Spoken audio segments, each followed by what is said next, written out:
Hello D students, कैसे हैं आप सब। आई होप आप सब अच्छे होंगे। मैं हूं स्वाति सेजवानी, स्वागत करती हूं आपका उदित फार्मेसी के यूट्यूब चैनल पे। आरसीपीवी सेकेंड ईयर स्टूडेंट्स के सप्लीमेंट्री एग्जाम्स आने वाले हैं 20 जनवरी 2025 से। उनकी प्रिपरेशन को और बेटर बनाने के लिए हम लोग डिस्कस कर रहे हैं प्रीवियस ईयर के कुछ क्वेश्चन पेपर्स, जिससे हमारी प्रिपरेशन और बेटर हो जाए और जितने भी स्टूडेंट्स के बैक लगे हुए हैं, एग्जाम रुके हुए हैं, उन सब स्टूडेंट्स के बैक इस बार क्लियर हो जाए। आज का जो हमारा सब्जेक्ट है, जिसके हम previous year question paper discuss करने वाले हैं, वो है फार्माकोलॉजी। फार्माकोलॉजी में कई सारे स्टूडेंट्स के बैक आते हैं, क्योंकि ये नया सब्जेक्ट होता है, सेकेंड ईयर में आप लोगों ने कभी पढ़ा नहीं होता। ठीक है, तो इसीलिए अगर आप इंपॉर्टेंट टॉपिक्स पढ़ के जाओगे तो डेफिनेटली आपका पेपर जरूर क्लियर हो जाएगा। सिर्फ इंपॉर्टेंट पढ़ के जाओ, अच्छे से पढ़ के जाओ, आपका पेपर जरूर क्लियर होगा। तो आइए शुरू करते हैं। फार्माकोलॉजी, इसका सब्जेक्ट कोड है 8106। शुरू करते हैं रीसेंट पेपर से, 2024 के पेपर से, जो अभी रिसेंटली आया था। सेम पेपर पैटर्न रहता है, 80 मार्क्स का पेपर रहता है। 5 क्वेश्चंस करने रहते हैं आउट ऑफ 8। हर एक क्वेश्चन इक्वल मार्क्स का रहता है, यानी कि 16 मार्क्स का रहता है। 16 मार्क्स के जब आप 5 क्वेश्चन करते हो तो आपका टोटल पेपर हो जाता है 80 मार्क्स का। तो शुरू करते हैं। फर्स्ट क्वेश्चन जो है 2 पार्ट्स में पूछा गया है, ए और बी पार्ट में। ए को 4 सब पार्ट में पूछा गया है, यानी कि 4 मार्क्स की 4 डेफिनेशन पूछी गई हैं। पहली डेफिनेशन है सिनर्जिज्म की, दूसरी है एंटागोनिज्म की, तीसरी इडियोसिंक्रेसी और चौथी है टाटोजेनिक डिसीज की। बी पार्ट 12 मार्क्स का पूछा गया है, जिसमें लॉन्ग क्वेश्चन है draw single dose bioavailability curve. Bioavailability curve बनाना है आपको सिंगल डोज का। Discuss the pharmaceutical factors affecting bioavailability of drugs. Bioavailability important topic है। बायो अवेलेबिलिटी से कई बार बहुत क्वेश्चन पूछे जाते हैं, आप बायो अवेलेबिलिटी अच्छे से पढ़ के जाएं। क्वेश्चन नंबर 2 ए और बी पार्ट में पूछा गया है। ए में 2 पार्ट्स पूछे गए हैं। डिफरेंस बिटवीन पूछा गया है सेडेटिव और हिप्नोटिक में, 4 मार्क्स का। दूसरा डिफरेंस पूछा गया है जनरल और लोकल एनेस्थेटिक्स में, ये भी है 4 मार्क्स का। इन दोनों में आपको डिफरेंस लिखना है। बी पार्ट पूछा गया है डायरेक्ट 8 मार्क्स का, जिसमें पूछा गया है discuss the pharmacological action and uses of morphine. Particular drug दी है आपको, उसका फार्माकोलॉजिकल एक्शन और यूजेस आपको लिखने हैं। क्वेश्चन थर्ड में ए और बी पार्ट है। ए में 3 सब पार्ट हैं, लेकिन इन 3 में से आपको कोई भी 2 करने हैं। पहला है Dale's vasomotor reversal and biphasic response of adrenaline. Adrenaline का आपको डेज वैसोमोटर रिवर्सल और बायोफेजिक रिस्पॉन्स लिखना है। दूसरा, atropine is used as a pre anaesthetic medication. एक आपको लाइन दे दी और उस लाइन को आपको एक्सप्लेन करना है। तीसरा, aspirin is not given to patients suffering from peptic ulcer. ऐसे पेशेंट जिनको पेप्टिक अल्सर की प्रॉब्लम होती है, उनको एस्पिरिन नहीं दिया जाता। आपको इसको भी एक्सप्लेन करना है। तो ये जो 3 पॉइंट्स दिए हैं, इनमें से कोई 2 आपको करनी है। नेक्स्ट बी पार्ट आ जाते हैं। बी पार्ट पूछा गया है एनाल्जेसिक्स में से, तो इसमें से पूछा गया है नॉन ओपियोइड एनाल्जेसिक। इसका क्लासिफिकेशन लिखना है आपको with examples. Discuss the pharmacology and adverse reactions of aspirin.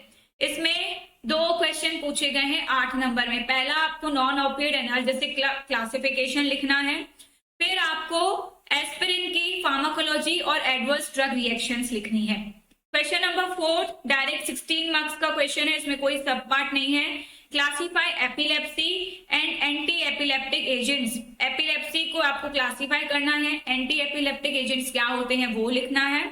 Discuss the pharmacology therapeutic uses contraindication of phenytoin. एक ड्रग का नाम आपको स्पेशली यहाँ पे दिया है फेनिटोइन।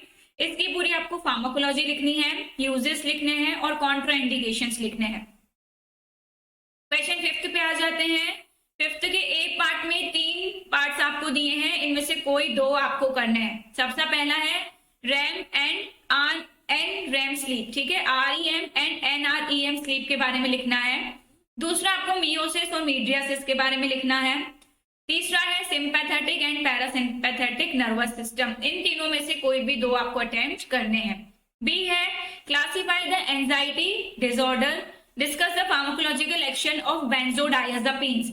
एंजाइटी डिसऑर्डर क्या होता है और यहाँ पे बेंजोडाइazepines का फार्माकोलॉजिकल एक्शन पूछा गया है।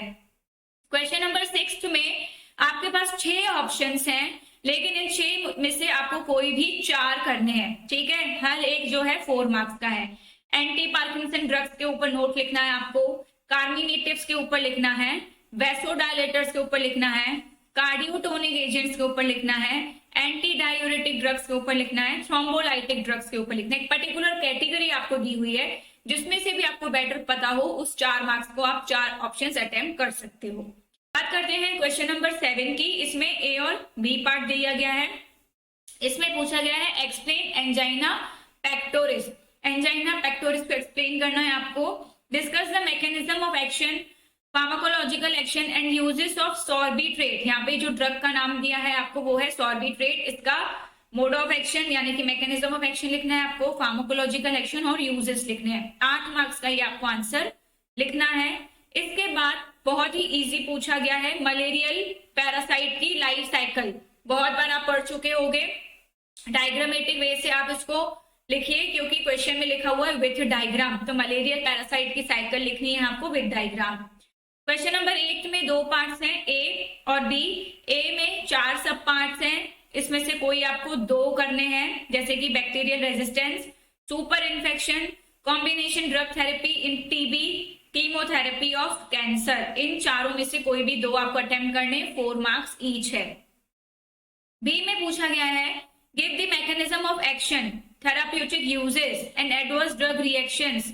नीचे आपको जो 6 ऑप्शंस दिए हैं, इन 6 में से कोई भी 4 का आपको मैकेनिज्म ऑफ एक्शन लिखना है, थेराप्यूटिक यूजेस लिखने हैं, एडवर्स ड्रग रिएक्शंस लिखनी है। ड्रग कौन कौन सी है? Tetracycline, sulfonamide, bleomycin, rifampicin, penicillin G, doxorubicin, streptomycin. इन 6 ड्रग्स में से आपको कोई भी 4 पे नोट लिखना है। बढ़ते हैं नेक्स्ट पेपर की तरफ। नेक्स्ट हम एक सैंपल पेपर या फिर प्रीवियस ईयर क्वेश्चन पेपर देख रहे हैं 2023 का। सेम 80 मार्क्स के पेपर है, 5 क्वेश्चन अटेम्प्ट करने हैं, हर एक क्वेश्चन 16 मार्क्स का है। इसमें ए बी पूछा गया है ज्यादातर।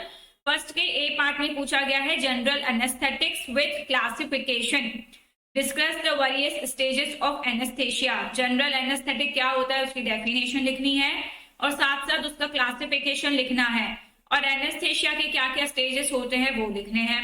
बी पार्ट में पूछा गया है कार्डियोटोनिक एजेंट्स, इसका classification. Give the mechanism of action of digitalis. Digitalis के बारे में भी काफी बार पूछा जाता है, तो डिजिटालिस को अच्छे से पढ़ के जाएं। क्वेश्चन नंबर 2 ए पार्ट में पूछा गया है कि explain pharmacokinetic and pharmacodynamics, discuss the process of drug metabolism. Pharmacokinetics क्या होता है, फार्माकोडायनामिक्स क्या होता है, ड्रग मेटाबॉलिज्म का प्रोसेस क्या होता है, वो पूछा गया है। बी पार्ट में पूछा गया है define and classify anticoagulants and give the pharmacology of heparin.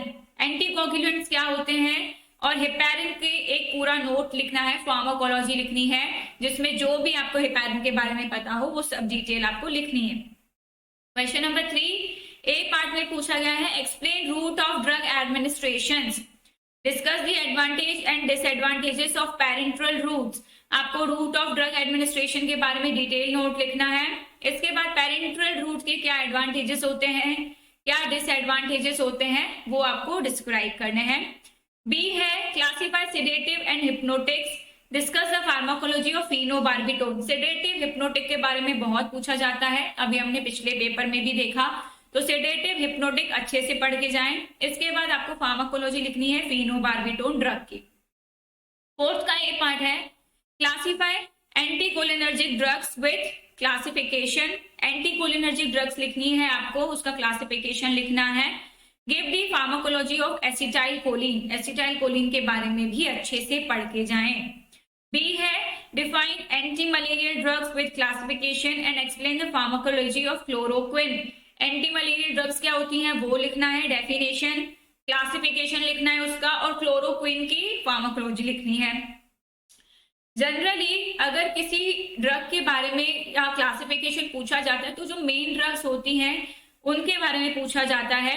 जैसे कि यहाँ पे एंटीकोलिनर्जिक ड्रग्स है तो उसमें एसिटाइल कोलिन मेन ड्रग है, उसके बारे में पूछ लिया। कार्डियक ड्रग्स के बारे में पूछा है तो डिजिटेलिस पूछा जाता है। एंटी मलेरियल ड्रग्स है तो क्लोरोक्विन पूछा जाता है। तो मेन ड्रग्स आप जरूर पढ़ के जाएं। क्वेश्चन 5th का ए पार्ट है, define cancer with classification and give the pharmacology of serotonin. Cancer क्या होता है, कैंसर की डेफिनेशन लिखनी है आपको, क्लासिफिकेशन लिखना है और आपको सीरोटोनिन का फार्माकोलॉजी एक्सप्लेन करना है। बी पार्ट में पूछा गया है, define sulfonamides with classification and give the pharmacology of adrenaline. Sulfonamides की डेफिनेशन और आपको फार्माकोलॉजी लिखनी है एड्रेनालिन की। क्वेश्चन 6 में 4 पार्ट्स हैं, चारों के चारों अटेम्प्ट करने हैं, कोई चॉइस नहीं है। पहला है ओरल हाइपोग्लाइसेमिक एजेंट्स, बी है एंथेलमिंटिक्स, सी है मैक्रोलाइड्स एंटीबायोटिक और चौथा है drugs used in peptic ulcer. इन चारों पे आपको शॉर्ट नोट्स लिखने हैं। 7th के ए पार्ट में पूछा गया है, classify anti malarial drugs with classification, give the life cycle of malarial parasite. Malarial parasite की लाइफ साइकिल पिछले पेपर में भी थी और एक ही पेपर में देखिए 2 जगह क्वेश्चन रिपीट हो रहा है। आपसे क्या पूछा गया है, एंटी मलेरियल ड्रग्स आपसे यहाँ पे भी पूछी है, डिफाइन और क्लासिफिकेशन, और क्लासिफिकेशन यहाँ पे भी पूछा गया है एंटी मलेरियल ड्रग्स का। अगर आप अच्छे से पढ़ के जाएंगे तो आप इजीली पेपर को अटेम्प्ट कर पाएंगे। कई बार ऐसा होता है एक ही क्वेश्चन रिपीट होता है। बी पार्ट में पूछा गया है एंटी ट्यूबरकुलर ड्रग्स के बारे में, एंटी फंगल ड्रग्स के बारे में, बायोलॉजिकल्स के बारे में और प्रोस्टाग्लैंडिन्स के बारे में। क्वेश्चन नंबर 8 में आपको बहुत सारे ऑप्शंस अवेलेबल दिख रहे होंगे, लेकिन ये सारे के सारे आपको अटेम्प्ट करने हैं। इसमें से कोई भी ऐसा नहीं है जो आपको छोड़ना है। ए से लेके एस तक जितने भी नाम दिए हैं वो सब आपको अटेम्प्ट करने हैं। आपको सबकी कैटेगरी लिखनी है, मैकेनिज्म ऑफ एक्शन लिखना है, यूजेस लिखने हैं, एडवर्स इफेक्ट लिखने हैं। सबसे पहला है आइसोनियाजाइड, दूसरा रिफम्पिसिन, तीसरा मेट्रोनिडाजोल, फेनिटोइन, एल्बेंडाजोल, फ्यूरोसिमाइड, थायोपेंटासोडियम और डिजिटलिस। ड्रग्स का क्वेश्चन अटेम्प्ट करने के लिए आपको सारी ड्रग्स को पढ़ के जाना होगा, क्योंकि आपको नहीं पता कि पेपर में कौन सी ड्रग पूछी जाएगी। तो बैक के एग्जाम के लिए आप जो इम्पोर्टेंट टॉपिक्स पढ़ सकते हैं वो आप ये पढ़ सकते हैं कि आप यूनिट 1 जो है आपकी, उसमें से मेटाबॉलिज्म अच्छे से पढ़ के जाएं, ड्रग का मेटाबॉलिज्म कैसा होता है, ठीक है। बायो अवेलेबिलिटी अच्छे से पढ़ के जाएं, बायो अवेलेबिलिटी पे भी काफी बार क्वेश्चन आता है। रूट्स ऑफ ड्रग एडमिनिस्ट्रेशन जरूर पढ़ के जाएं, रूट्स ऑफ ड्रग एडमिनिस्ट्रेशन से भी पूछा जाता है क्वेश्चन। कई सारे ऐसे इंपॉर्टेंट टॉपिक है जो रिपीट होते हैं, जैसे कि एंटी मलेरियल ड्रग्स पढ़ के जाएं। एंटी मलेरियल ड्रग्स पे बहुत ज्यादा कभी कभी पूछा जाता है। फिर एंटी मलेरियल ड्रग्स में ही आप लाइफ साइकिल पढ़ के जाएं पैरासाइट की, ठीक है, life cycle of parasite of anti malarial drug. ये सारी चीजें काफी बार इंपॉर्टेंट होती है। कई बार ऐसा होता है कि इसमें से क्वेश्चन फंस जाता है। डिजिटल इसके बारे में जरूर पढ़ के जाएं। इसके बाद एंटी ट्यूबरकुलर ड्रग्स के बारे में जरूर पढ़ के जाएं। एंटी ट्यूबरकुलर ड्रग्स के बारे में भी पूछा जाता है। कोगुलेंट्स के बारे में पढ़ के जाएं। कोगुलेंट्स में भी हेपेरिन के बारे में पढ़ के जाएं। ये क्वेश्चन बहुत बार रिपीट होते हैं। इसके साथ साथ जो प्रीवियस ईयर क्वेश्चन पेपर अभी हमने 2 डिस्कस किए, उसमें से जो आपको इंपॉर्टेंट टॉपिक्स लगे उनको जरूर पढ़ के जाएं। इसके साथ साथ आप सेडेटिव हिप्नोटिक जरूर पढ़ के जाएं। सेडेटिव एंड हिप्नोटिक्स का बहुत ज्यादा क्वेश्चन पूछा जाता है। एनेस्थेटिक्स पूछे जाते हैं, जनरल एंड लोकल एनेस्थेटिक्स दोनों पढ़ के जाएं, जनरल भी और लोकल भी। इसके साथ साथ कीमोथेरेपी भी जरूर पढ़ के जाएं। फार्माकोलॉजी का सिलेबस बहुत बड़ा है, लेकिन आप इंपॉर्टेंट जरूर पढ़ के जाएं ताकि आपका बैक का एग्जाम इजीली निकल जाए। आज के लिए इतना ही, मिलते हैं नेक्स्ट वीडियो में प्रीवियस ईयर क्वेश्चन पेपर्स के साथ। Thank you so much.